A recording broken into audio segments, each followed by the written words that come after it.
안녕하세요 여러분, 김형석 원장입니다. 오늘은 눈밑지방 재배치가 왜 효과가 별로 없는 수술이라는 오명이 있는지에 대해서 같이 얘기해 보려고 합니다.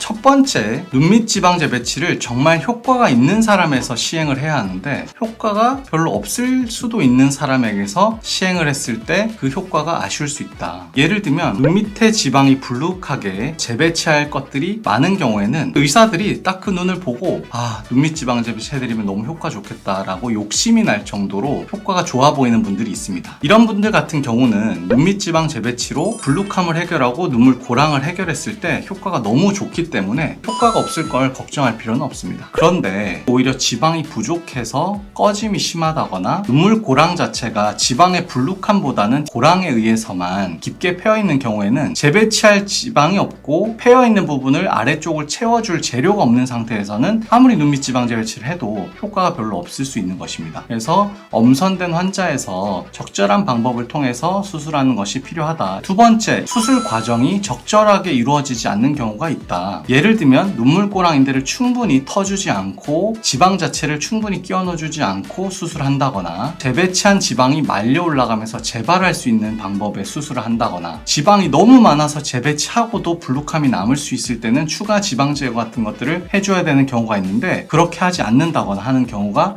이에 해당된다 보겠습니다. 지방 재배치를 하더라도 장기간의 연속성 있는 또 좋은 결과를 주기 위해서는 지방을 싸고 있는 막이 좀 탄탄하게 재배치가 되어야 하는데 막이 너무 느슨할 경우에 재발할 수가 있고 또 효과가 떨어질 수도 있습니다. 실제로 재수술 케이스들을 하다 보면 꽤 많은 경우에서 이런 것들을 볼 수가 있는데 이거는 눈밑지방 재배치를 했다기보다는 눈밑지방 제거만 했을 가능성이 높다라고 판단되는 경우가 있습니다. 눈밑지방 재배치 수술을 하고 눈밑지방을 재배치를 정석대로 하는 병원인가 의사인가를 잘 판단하고 수술 받으시는 것이 중요합니다. 눈밑지방 재배치를 분명히 받았다고 말씀을 하시는 환자분을 다시 수술해봤을 때 눈물고랑 인대를 튼 것 같지 않은 단지 결막절개만 해서 불룩한 지방을 제거한 것 같은 느낌의 구조물을 확인할 때가 있습니다. 그리고 눈밑지방 재배치를 할 때 불룩한 지방을 재배치해서 지방 자체가 끊어지지 않고 그대로 재배치가 되어서 지방의 혈류량 자체가 잘 유지되는 채로 재배치를 하는 것이 중요한데 지방 제거하는 형태로 뚝 뗐다가 그거를 그냥 지방 이식하는 형태로 쓱 밀어 넣는 경우라든지 심지어 지방 자체를 제거한 후에 그냥 지방 이식만 슬쩍 바깥쪽에다 한다든지 이런 식의 방식을 쓰는 경우에는 재배치를 하더라도 효과가 많이 떨어질 수밖에 없습니다. 그 외에 다른 원인에 의해서 효과가 원래 없는데 수술을 받으신다거나 정석적인 방법이 아닌 방법으로 수술을 받으신다거나 하면 효과가 떨어질 수 있기 때문에 신중한 결정이 필요하다고 생각할 수 있습니다. 오늘은 여기까지 말씀드리도록 하고요. 또 세부적인 주제에 대해서 말씀 나눌 기회가 있으면 찾아오도록 하겠습니다. 감사합니다.